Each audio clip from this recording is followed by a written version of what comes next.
Salut à toi photographe, on se retrouve aujourd'hui dans cette nouvelle vidéo où je vais te parler des presets Lightroom. Tout d'abord, à quoi servent les presets? Si tu as connu le monde d'avant Lightroom, tu as dû certainement passer des heures à retoucher tes photos sur Photoshop, que ce soit une par une ou à travers des actions. Le principal avantage de Lightroom, c'est que tu vas pouvoir le faire mais directement sur tes fichiers bruts et de façon bien plus rapide. Pourquoi les utiliser? Tout simplement pour booster ta productivité.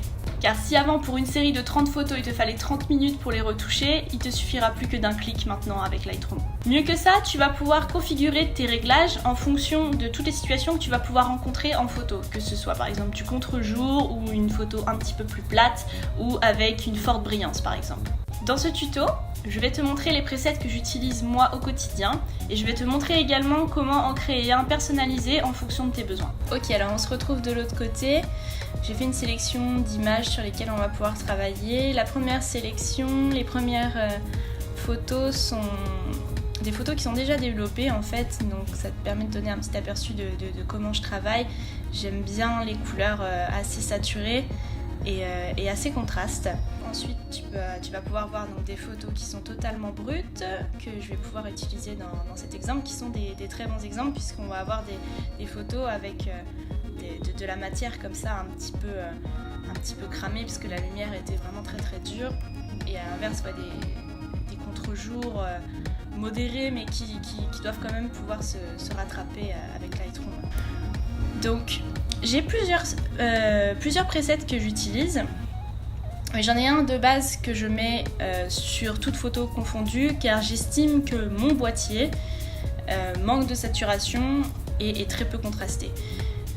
Je trouve que de base un fichier brut qui sort de mon appareil photo a cet aspect un petit peu laiteux et donc je le corrige directement en fait avec ce preset de base.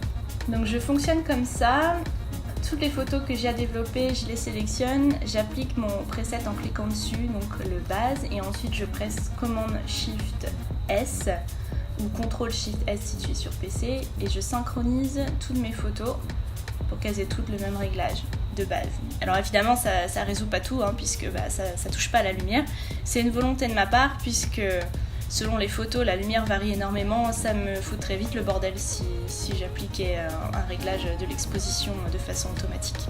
Ok, donc maintenant on va pouvoir voir comment on peut jouer avec les presets pour pouvoir vraiment gagner en productivité sur sa retouche. Donc comme je dis, j'applique vraiment celui de base, je sélectionne toute la série de photos dont j'ai besoin d'appliquer les effets. Donc tout mon preset de base est appliqué à toute cette série de photos. Ça va pas être suffisant, je vais pouvoir du coup maintenant sélectionner toutes les photos qui sont en contre-jour et que j'estime qu'ils doivent être compensées avec mon preset contre-jour. Je vais cliquer dessus et commande Shift S pour synchroniser les paramètres. Voilà. Et comme ces clients-là, je sais que ce qu'ils aiment, c'est un petit peu un style vintage au niveau des couleurs, je vais pouvoir tout de suite appliquer donc un autre preset que j'ai programmé ici, que j'ai appelé Warm, où les couleurs sont un petit peu plus chaudes, un petit peu plus passées, délavées. Et je vais pouvoir donc du coup sélectionner toute ma série de photos, appliquer le Warm, commande Shift S, synchroniser les réglages et maintenant la seule chose qui me reste à faire c'est de modifier la lumière en fonction des photos. Voilà, celle-ci un petit peu sombre, là on est pas mal. Ici c'est déjà très bien compensé, je vais peut-être pouvoir donner un petit peu plus de détails dans les ombres et un petit peu plus de contraste. Ici elle est clairement sous-exposée, ajouter un petit peu plus d'exposition. Elle a tendance à tirer un petit peu sur le vert, donc un petit peu de magenta lui fera pas de mal. Ici, le contraste est assez fort, je vais pouvoir compenser un petit peu plus les ombres, baisser les hautes lumières qui me fait perdre un petit peu de détails et rebalancer un petit peu de contraste, très bien. Ici elle est quasiment finie, peut-être un petit peu plus de contraste. Comme je te dis, j'aime beaucoup le contraste. Sur celle-ci, pareil, peut-être un petit chouille trop de lumière, un petit peu plus de contraste et c'est fini. Ici, baisser un petit peu plus la luminosité. Pareil, c'est la même série. Le truc après que je pourrais vraiment faire pour de la finition, c'est peut-être ajouter un léger vignettage qui peut être pas mal dans certains cas. Ça aussi, ça marchera bien sur cette image. Peut-être pas celle-ci.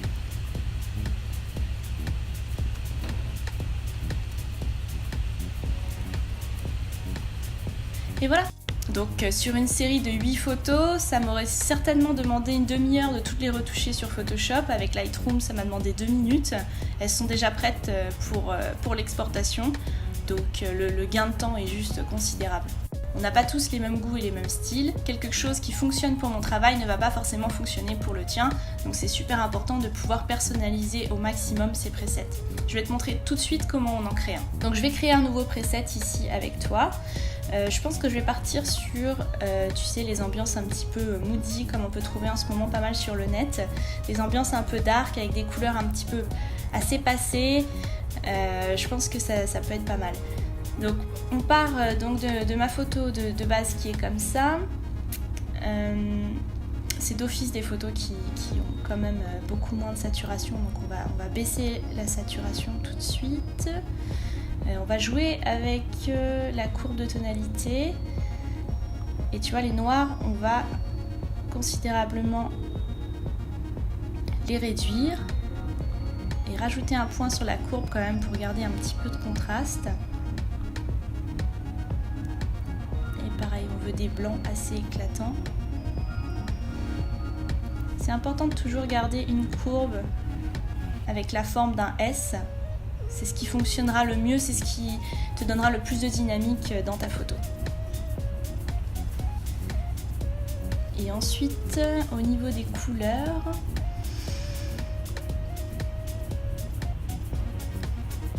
alors on va essayer de faire pareil, une sorte de S.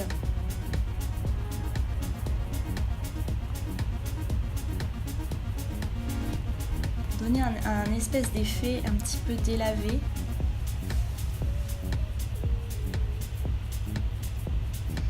Tu peux toujours cliquer sur ce bouton pour pouvoir constater un petit peu des changements.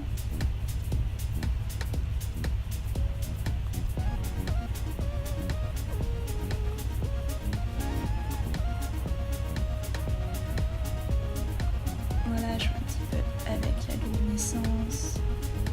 Ça, c'est pas mal pour...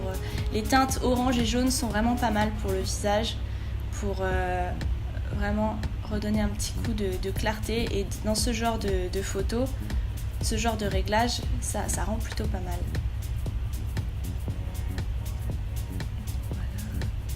Voilà. Un petit vignettage et je pense que on va pouvoir retoucher un petit peu plus à la vibrance au lieu de la saturation.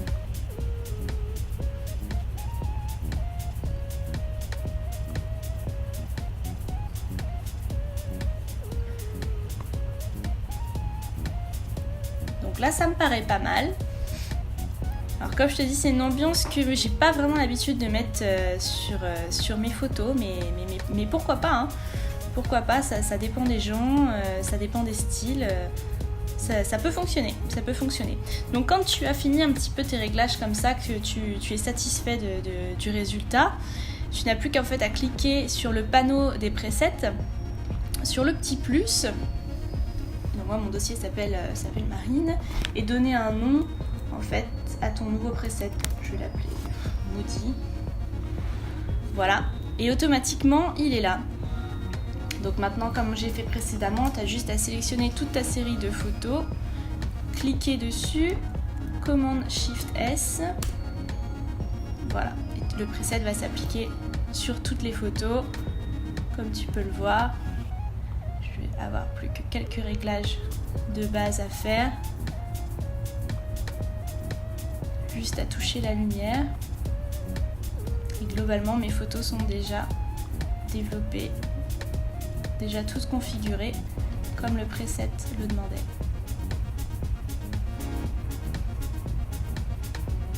Voilà, tu trouveras dans la barre d'informations un lien de téléchargement avec tous les presets que j'utilise et celui que je viens de créer si jamais ça t'intéresse. Et voilà, c'est la fin de cette vidéo, j'espère qu'elle t'a plu, si c'est le cas n'hésite pas à t'abonner et je te dis à la semaine prochaine.